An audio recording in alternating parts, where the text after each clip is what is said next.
ओम पर्वत के बाद उत्तरकाशी में मंगलवार रात हुई भारी बारिश के कारण वहां स्थित वरुणा पर्वत से अचानक भूस्खलन हुआ, जिसकी वजह से आवासीय इलाकों के आसपास बोल्डर और मलबा गिरने लगा और लोगों में अफरा तफरी मच गई। बता दें कि इस पर्वत पर 2003 के बाद से कभी कोई भूस्खलन नहीं हुआ था। हालांकि 2003 में वरुणा पर्वत से मलबा और बोल्डर गिरने के कारण भारी नुकसान हुआ था और काफ़ी वक्त तक वह भूस्खलन सक्रिय रहा था। उस वक्त तत्कालीन प्रधानमंत्री अटल बिहारी वाजपेयी ने करीब 250 करोड़ से अधिक का बजट सुरक्षा कार्यों के लिए दिया था और एक बड़ी आबादी को खतरे वाली जगह से सुरक्षित स्थानों पर शिफ्ट किया गया था। लेकिन फिर से एक बार वरुणा पर्वत से बोल्डर गिरने के बाद लोग डरे हुए हैं। दरअसल उत्तरकाशी, असी और वरुणा नदियों के बीच वरुणावत पर्वत की तलहटी में बसा हुआ है।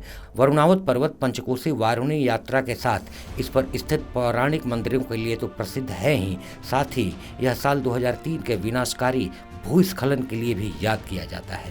ताज़ा घटना में उत्तरकाशी जिला मुख्यालय और आसपास के क्षेत्रों में अत्यधिक वर्षा होने के कारण रात करीब 1:45 बजे वरुणावत की तलहटी गोफिया जल संस्थान कॉलोनी और स्टोर के निकट के पहाड़ी से भूस्खलन शुरू हो गया, जिसकी वजह से बड़ी तादाद में चट्टान और मलबा सड़क पर गिरने लगा। रात के अंधेरे में अचानक भूस्खलन की इस घटना से लोगों में हड़कंप मच गया। प्रशासन के मुताबिक शहरी इलाकों में भारी बारिश के कारण उफनते नालों का पानी और मलबा सड़क पर आ जाने के कारण गोफिया में सड़क पर पार्क किए गए कुछ दोपहिया वाहन फंस गए थे, जिन्हें बाद में सुरक्षित निकाल लिया गया। इसके अलावा इलाके में और कोई भी वाहन मलबे में नहीं दबा है और न ही किसी तरह के जान माल का कोई नुकसान हुआ है।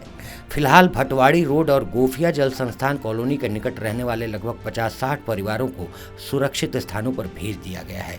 जिलाधिकारी मेहरबान सिंह बिष्ट अन्य अधिकारियों के साथ स्थिति पर नजर बनाए हुए हैं।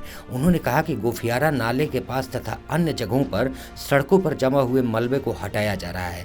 जिला प्रशासन के मुताबिक गोफियारा क्षेत्र में भारी बारिश से हुए भूस्खलन का मलबा वरुणावत के ट्रीटमेंट के लिए लगवाई गई सुरक्षा रेलिंग में रुकने से आबादी वाले क्षेत्र में नहीं आया, इसलिए इस घटना में जान माल का नुकसान बच गया। फिलहाल राहत बचाव और पुनर्वास कार्य जारी है, लेकिन सवाल ये है कि उत्तराखंड के पहाड़ क्यों पिघल रहे हैं, इसके पीछे की वजह क्या है। आइए जानते हैं संभावित कारण क्या हो सकते हैं। भूगर्भीय गतिविधियाँ। उत्तरकाशी जैसे पहाड़ी इलाके में भूगर्भीय गतिविधियाँ सामान्य बात है। यहाँ की धरती के भीतर टेक्टोनिक प्लेटों की गति के कारण अक्सर तनाव और दरारें उत्पन्न होती हैं, जो भूस्खलन का कारण बन सकती हैं। मौसमी कारण। भारी बारिश, बर्फबारी या अत्यधिक नमी पहाड़ी इलाके में भूस्खलन को प्रोत्साहित कर सकती हैं। जब बारिश या बर्फबारी से मिट्टी और चट्टानें गीली हो जाती हैं तो उनका खिसकना आसान हो जाता है। मानव जनित गतिविधियाँ। सड़क निर्माण, खनन और अन्य निर्माण कार्यों से पहाड़ी ढलानों में अस्थिरता आ सकती है। जब ये कार्य पहाड़ी ढलानों पर किए जाते हैं तो मिट्टी और चट्टानों का संतुलन बिगड़ सकता है, जिससे भूस्खलन की घटनाएं बढ़ सकती हैं। जैविक कारक। पेड़ों की अंधाधुंध कटाई भी एक महत्वपूर्ण कारण हो सकती है। पेड़ और वनस्पतियां पहाड़ी ढलानों को स्थिर रखने में मदद करती हैं। जब इनका अतिक्रमण होता है तो ढलानों पर मिट्टी का संतुलन बिगड़ जाता है, जिससे भूस्खलन की संभावनाएं बढ़ जाती हैं। भूजल स्तर। भूमिगत जल स्तर का घटना या बढ़ना भी पहाड़ों के स्थायित्व को प्रभावित कर सकता है।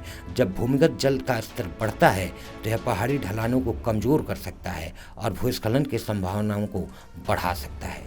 इसके अलावा जलवायु परिवर्तन। जलवायु परिवर्तन के कारण मौसम में उतार चढ़ाव बढ़ रहे हैं, जो पहाड़ी इलाकों में अधिक भूस्खलनों का कारण बन सकते हैं। गर्मी और ठंड के बीच के बदलाव विशेषकर आर्कटिक और अल्पाइन क्षेत्रों में भूस्खलन के जोखिम को बढ़ा सकते हैं। इन कारणों का संयोजन उत्तरकाशी और अन्य पहाड़ी इलाकों में भूस्खलन की घटनाओं को प्रकट कर सकता है। हालांकि यह समस्याएं समय समय पर बदलती रहती है और इनके समाधान के लिए सतर्कता और प्रबंधन की आवश्यकता होती है। एनडीटीवी ऑनलाइन की रिपोर्ट।